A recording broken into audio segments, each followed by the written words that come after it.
All right. Hello, hello. Welcome back to Anna Chaos with another Anna Chaos studio. Hey, Mimi, I see you back there. What you doing? She's getting up on her perch.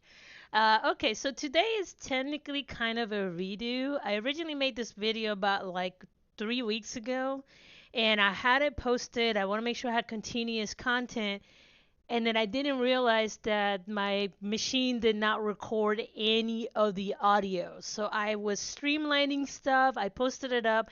And thank you, the person that came out and say, hey, there's no audio. I appreciate it because I would have never got it. Because as you guys know, I produce content for more than one channel. So I was trying to get back to it, trying to get back to it. Life got stupid busy. And, I have been putting this off for a while, not on purpose. It's just that life happens. So today we're going to go back and we're going to cover the color harmonies. We're going to go through that whole video again, set it up, and hopefully, you guys will enjoy it. So let's go ahead and talk about color harmonies. All right, all right, all right. So this is technically chapter or lesson 13. And this is part two of the color harmony, color theory, introduction to color composition, whatever you want to call it, or pretty much I'm going to call it introduction to color theory. So the first video we covered, primary, secondary, tertiary colors and how do you blend them. This is pretty much how we came up with this color wheel. We also went ahead and we talk about shades, tints, and tones. And then we also talk about warm tones versus cool tones. So the warm tones are anything that are right here, anything that tend to be kind of red through or yellows tend to be warm tones, and anything that tends to be between like a purplish to a greenish tend to be cooler tones. And you can go ahead and go online and find really beautiful compositions where folks mostly focus on a particular like set of colors to provide a set of moods. And this is something that is used a lot. Color harmony is used a lot, especially in cinematography. Um, Theater and cinematography uses it a lot to get a move and ambiance or kind of try to put you in a specific mindset. So if you're watching a horror film, more than likely a lot of the tones you're going to see tend to be very dark. If they're dealing with zombies, they're going to do probably tones of like grayish green to kind of get that sickly tone.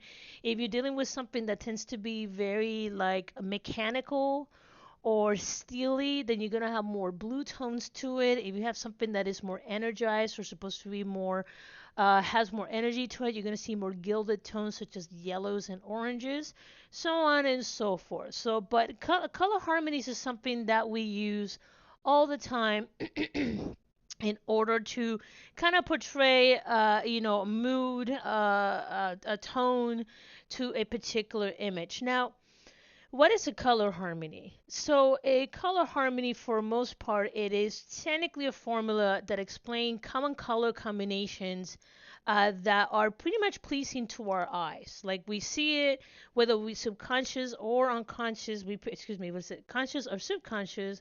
They just are pleasing to the eye. They just work.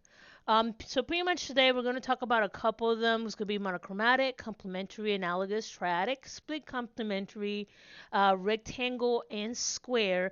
And some of these you're going to see more dominant out in the wild, but some of them are going to be very, very, very rare. I would normally put samples. Normally, when I'm teaching this in class, I have a lot of samples, but due to copyrights, I'm just going to mention the samples so you can kind of go on your own and take a look at some of these color harmonies. So we're going to start with monochromatic. So monochromatic is pretty much what you saw. So let me go back here to the previous page of the sketchbook. And monochromatic is pretty much this. You have shades, tints, and tones. You have a primary value, and it pretty much you build the whole image based on this. You see this a lot on like if you ever been to like what I call a tourist trap, you'll see where they'll have like old timey photos. They tend to be mostly brown, so that way it gives you like an old antique look to it. Those are monochromatic. If you've seen anything such as like night vision, was mostly green. Those were also monochromatic. And in InDesign, in the design world, two examples that I can think of at the top of my head is the old Animal Planet logo, where it was really cool. You saw like all these Like right here, you saw the little letters in there, and each letter had like a different shade of tone, because animals, wild, trees and stuff. And then the Apple logo, where the original Apple logo when it came out, it had kind of like it was the apple, but it had like a kind of crystal look to it. Um, where you will see also monochromatic tones, it will be places like concept art. Have you ever been to what's it called, any of the concept art pages like ArtStation? You're gonna see a lot of concept artists out there, and a lot of them they will post their artwork, and they tend to do environmental stuff. So if you are playing a video game like Helldivers 2 and you're visiting a hellscape, sorry, my kitty really wants attention, so if you see her, please forgive her. But if you see like play like Helldivers, if they're in the desert, you're gonna see a lot of sandy tones. If they're out like in the woods, you're gonna see more green tones, so on and so forth, and yada yada yada yada yada. So let's go ahead and get this lesson going. All right, meow meow, I love you, but you have to get off my lap. Okay, here you go. Go play. Go play, sweetie. Okay. So let's go ahead and start with the complementary tones. Like, you ever want to do this, you can just like explain this to somebody else. This is a good thing that I like to use. I like to recycle as much of my stuff that I can when I'm teaching, so that way I'm not wasting material. So this is the last color wheel we did last time. Now, in order for me to explain this, all I did is that I grabbed like a bag, like a freezer bag. I used painter's tape, and I'm just using a dry erase marker, and I'm simply just gonna draw around this line. Back in the day, we used to have like a we used to have a projector, but kids don't even know what a projector is anymore. They just look at me like I'm crazy. But it's okay. So we already talked about monochromatic. Let's go ahead and go with complementary. So we already talked about the three colors you have: red, blue, yellow, and then the complementary will be the secondary colors, which would be the green, purple, and orange. Those are the mix between those two colors, which gives you the secondary set of colors. So if we have red, all right, the complementary, so you're always going to have a primary being complemented by a secondary. So anything Christmas, you have a complementary. So is red and green, it's your first complementary. Then you have blue, primary, going with orange. Okay, and then you have yellow, primary, complemented with purple. Okay, so you guys are going, okay, that's kind of nice.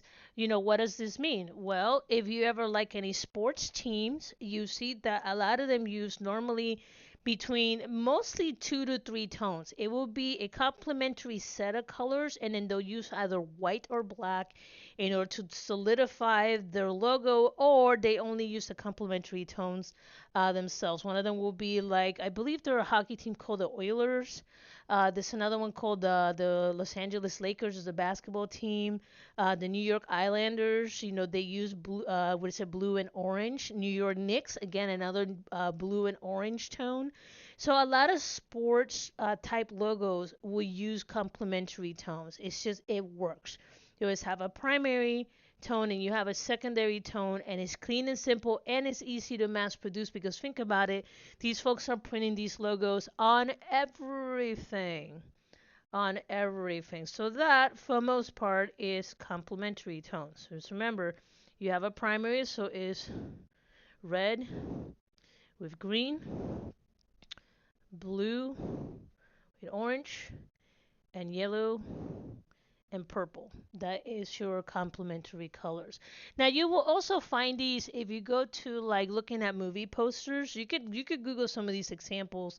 One of them that I saw this was in the movie Inside Out.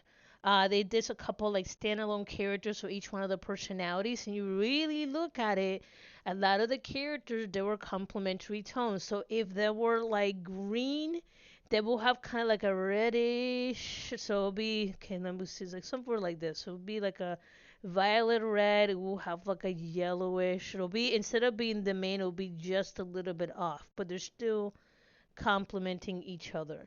So if you ever get a chance, go ahead and just kind of Google complementary tones in film, complementary tones in logos, and you'll see a lot of these, a lot of the examples for these. Okay, so from there, Let's go ahead and move on to analogous. Okay, so analogous is when you grab one main color, and then, so if this is my main color, this is green, analogous would be blue green and yellow green. And you're like, that's kind of anticlimactic. But let me go ahead and pick one that you guys have probably seen the most, which is the yellow green adorned by green and then yellow, and that gives you the BP logo. So if you ever get a chance to look at the BP logo, it technically looks like a sunflower. It is funny because people look at this like that's kind of stupid. Why does a gas company have a flower for a logo? And technically, it's both a flower and a sun because they are an energy company. So the yellow in the center is, depicting the sun or energy. And then as the push out is bursting out, and then the burst looks like a flower because they're trying to be eco friendly. And that's normally what the logo looks like. You could look it up and you can see what I mean. Like I said, I'm not googling these up because I don't want to get hit with copyright or trademarks or whatever. But you can definitely Google these up. Couple other ones I've seen this on, and now this was a little bit more of a stretch, so it's more of a cool, more of a kind of like a stretch analogous. So you've got it goes from yellow all the way to red, and that is the Kiss logo. If you look at the old school Kiss logo, it starts with red at the bottom and then at the top it ends with yellow. You could Google it up. So it's a little bit more of a broader range. So technically, right here's the mid-tone. So here's true analogous, and then they're spreading it just a little bit past that.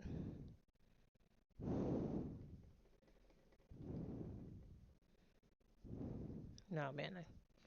Okay. And again, you can go ahead and look up a couple posters that use this. The only one I can think of was there was a Godzilla poster where you saw Godzilla. This was from a couple years ago, and it was just mostly his silhouette. This is the one where he was just destroying everybody. He didn't care about humans, and you could see like the red streaks here, but it had a really analogous tone to it, where red was the primary, and then it would use kind of like a yellow orange. So the way it was like a yellowish orange, and then just a little bit past that, so it was this right here, and then they've sprinkled a little bit of yellow on there to get some of that harmony in there. And I've also seen it a few other movie posters as well. But on the top of my head, that's the only one I can think of, which is that old Godzilla poster. I believe it's from 2000. What is it? 2018. It was one of the last Godzilla movies that America got. I'll leave it at that. Okay. So here's another one. It's called the Triadic Harmony. And the triadic harmony normally has one cool tone, so it's always opposite. So if you have one cool, it's going to have two hot. And if it has one hot, it's going to have two cool. Okay, this is called the triadic tone. Okay, so if I pick yellow as my primary tone, one, two, if I remember correctly, it should be one, two, three, one, two, three. I always get this kind of goofy. No, it's not two, it's three. Okay, one, two, three. There we go. Okay, one, two, three.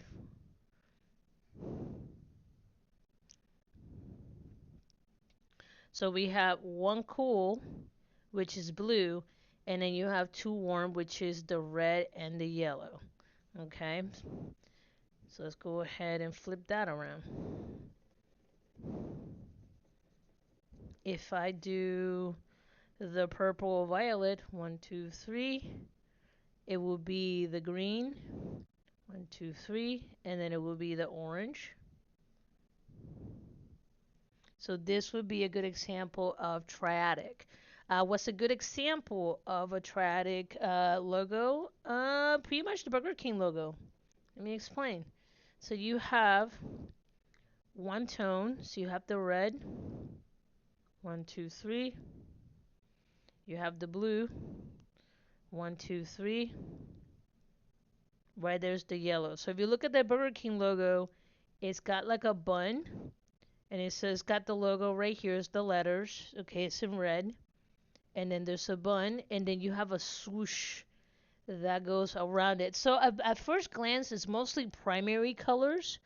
But if you really look at it, the yellow represents the buns, the red lettering represents the meat, and then the blue represents like a swoosh, meaning that is fast food, but it also represents the wrapper. So it's really great design with the Burger King logo, and it uses a triadic color scheme. Another one that also uses this, like the New Orleans Pelicans. They're again another basketball team. I had to go look these up because I'll be honest, I'm not a sports person, but I had to try. I had to I had to try. So if I remember correctly, they are, let me see. I think it's like an orangey yellow. One, two, three. They have like a green. And remember the shades, tints, and tones. And then one, two, three, and they have like this really like dark bluish purpley color. So that should be another one there. All right. So yeah, so you can see a lot of these samples in the wild. Like I said, the best thing that you could do, y'all got Google. It's not like back in the day I had to take the bus all the way to like the library and then try to figure out, where the book's at. Another good sample of a triadic poster. If you look at the Superman Return poster, like I said, I can sketch it. I just can't show it to you. So you have this is from God, this is like 2000 and what is it? 2006. So you see Superman right here. There's Lois Lane, and then he's standing here. If you remember Superman, he is red, yellow, and blue. So the poster already has that just from the Superman logo right here. And then they echo tones of these in the skin and in the cape and a couple different ones. So it carries all the way through the image. So most of the tones are set by his suit, and then everything else in the photo itself is pretty much just kind of tones and tints and shades off of those. So you can look up the poster of Superman Returns, and you can see what I mean. And like I said, if you have to pause to watch this video, totally cool. I highly recommend it. That way you could put samples to video. This is the only thing I find frustrated about doing a little bit of these videos online, because it's how do you say, you can't show examples because you could get hit by a copyright strike. Okay, so let's move on to the next one. So we already talked about complementary, which is normally a primary followed by a secondary. So it's whatever color you pick is the opposite in the color wheel. Now we have a split complementary, and what that is if yellow is my tone, normally my my complementary will be purple or violet, but because this is a split complementary, it actually puts it on the two tones beside it. And that's a split. I'm just gonna put comp because I don't feel like writing complementary. That and my spelling is atrocious. I got like chicken scratch writing. All right, that is a split complementary tone right there. All right, an example of this, I believe, is Tide.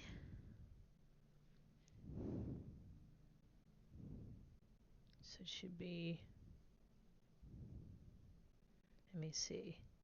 So it's technically it's somewhere between here. So it's like a blue.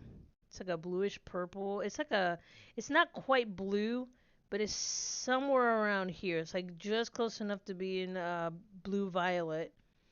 And then it hits the yellow tone and the orange tone. So if you look at the Tide logo, literally says Tide, and it will be in this bold kind of like in unique blue, and then it's got the rings around it.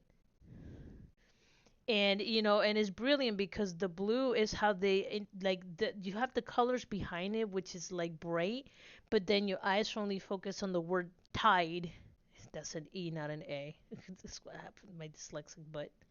Okay, so you have the word Thai and it just stands out. If I remember correctly, the Taco Bell logo is also a split complementary.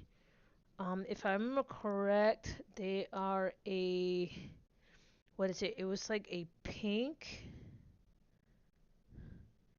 It's like a pink. No, what was it? It was a pink. It was like these very unique colors. Like it's there's a yellow in there for sure, and it's like a purplish pink, and then there is another blue tone. So you have there's the logo,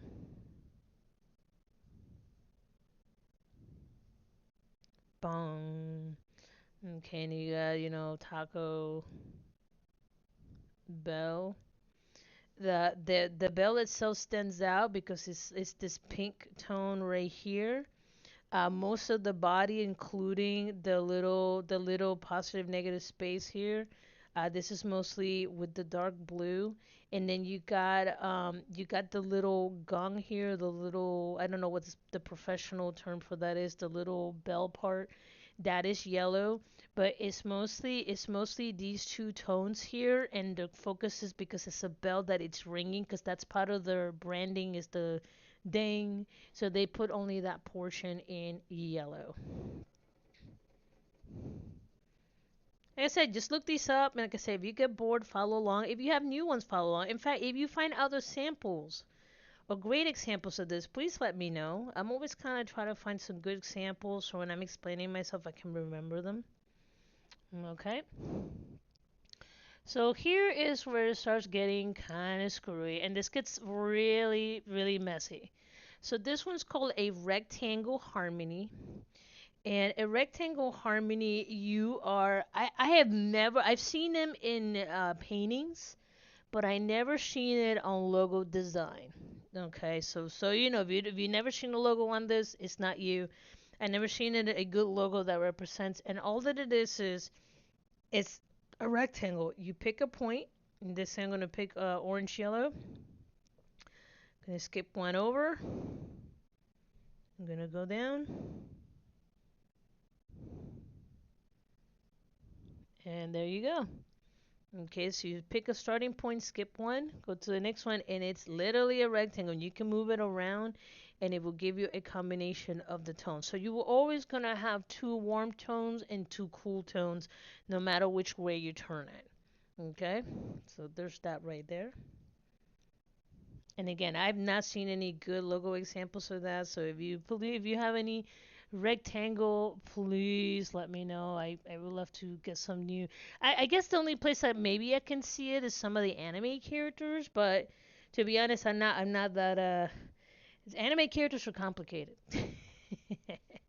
All right, and here's the last one, and this is gonna be a square harmony. And it's exactly what you think. We just saw the rectangle. Guess what? Now we're going to do the square. So if we start with red, 1, 2, this is my next point. 1, 2, next point. 1, 2, next point. 1, 2, next point. All right. Crazy. I know. So the closest one that I can think of to this, oh, excuse me, is the Google logo. And keep in mind that even though so here's what trips people up about the Google logo and Microsoft logo and eBay logo, because they all kind of were popping up around the same time. They kind of really like that basic primary tone where you had this right here was blue, this right here was green, you got yellow, and then you have red. And what trips you up is that it's you look at you go right here and you go, okay, so I got my blue. Okay, I got my green. Okay, I got my yellow. And then I got my red. So technically, your brain sees it like this, so it's not quite a rectangle or excuse me, a square. But if you actually really look at it and you shift some of the tone overs, they're not quite just yellow. They're not quite just green. So you still get that quadratic four corners of the color tones. Um, but again, anytime these last two are really hard to find in design. Most people tend to stick to one or two colors when you're doing design because it's a harmony, it keeps it simple. It's not a lot for the eye unless you're doing something very basic and simple like the Microsoft logo where it's literally like it looks like a flag and then you have the little tones where you have the red, green, blue, and yellow. You have those tones right there, and same thing goes for eBay, which I'm not gonna draw eBay. Y'all can look that stuff up. But yeah, but for most part, this is pretty much the crash course to harmonies. I would highly suggest for you to pick up a book for color harmonies. This whole series for color theory, and keep in mind that color it is very very important part of design because it can establish as mood, tone. It can lead your eyes, it can help you focus, it can convey a message. So it is a very important part of the science. And there's also a psychological part to colors. There's a whole series of books on psychology of color. And believe it or not, restaurants use it a lot. There's like an old documentary talking about like McDonald's and why they used the colors they did inside the store, and it gets fascinating. But color and marketing goes hand in hand, especially if you're building branding. So if that's a path that you want to go to, where you're trying to do brand design, you're doing graphic design, I will highly suggest to pick up a book on color theory and psychology of color. I got the pleasure to read a couple books in the past because I was a college instructor that used to teach this, and it was a very interesting read. And after that, I never was able to enjoy any branding because my brain knew what it was looking at. I just couldn't be oblivious to it. So, just a quick recap. Okay, we already talked about monochromatic, which is simply grabbing one tone and then using shades, tints, and tones across an image. But you always have a primary hue. So the hue that I showed you guys was blue, and then we just use an array of like variations of that tone across one image, and that's it. Then we have complementary. Okay, complementary, you find your primary, you go across, and that's your complementary tone, two tones. Normally you have one primary and one secondary. From there, we're going to go ahead and we're going to go to analogous. So I'm going to go right here, mentary. Okay, analogous is that you pick one tone and then you simply select the two tones, one to the left and one to the right, and that is analogous. Okay, so there's that. From there, we're going to go ahead and jump over. We have triadic, and triadic is something similar. We go ahead, we pick one, two, three. So always have a starting point, one, two, three. That's your next one, and it literally creates a triangle. That is triadic. Okay, from there we're going to go ahead and continue, and we're going to go to split complementary. And split complementary is going to be, let me see, where we did yellow. Okay, I'm going to go right here, I'm going to do red. And instead of doing green, I'm going to do yellow green and then blue green. Did I do that right? Yep. Sorry, my little pen fell off. Okay, so actually, no, hold on. Yes, yes, no, I got that right. My pen fell and my brain went wee. This is split complementary. Okay, I swear I can English. My brain's like, nope, nope, nope, nope, nope. Ah, where's my lid? Kind of fell up. There it is. There we go. Okay. There we go. Split complementary. And then from there, we're going to move over to rectangle. All right. So rectangle, we got one, And then we're gonna go across. I know it's starting to look like hieroglyphics.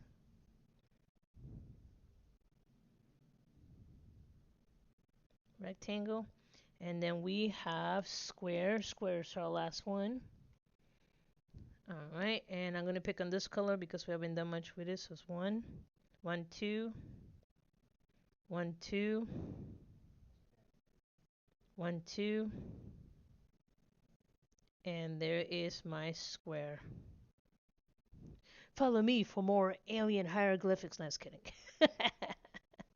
So with that, guys, again, this is a crash course on basic color theory. Like I said, just start at this point and then go from there. And if you can, go back to the recording and Google some of the examples that I provided. And like I said, if you are going into concept art, um, if you're going to go to marketing, branding, graphic design, color is a must. The reason is that you are creating content that, especially if you're a concept designer or you're doing logo design and branding, you're doing it's the calling call of the business. And when you have millions of businesses, how do you make your business stand out? And the way a lot of companies do that is by using very unique color palettes that echoes to their target demographic. But yeah, but for most part, here is lesson 13. Again, my apologies that this is the complete redo. The first one did not record, but I hope that, this makes up for it. But anyway, guys, I'm trying to kind of, I'm trying to, I want to do a video next time and I want to do portraits is what I want to do, but I just haven't found one that just kind of catches my interest. I try to do a self portrait, and every time I look at it, I go, man, I don't want to draw myself. But it's a self portrait is a very important part of being an artist, so I might be doing a self portrait here in the very near future. But for most part, guys, this is pretty much what I have for today. Please like and subscribe, and I'll talk to you guys later. Peace.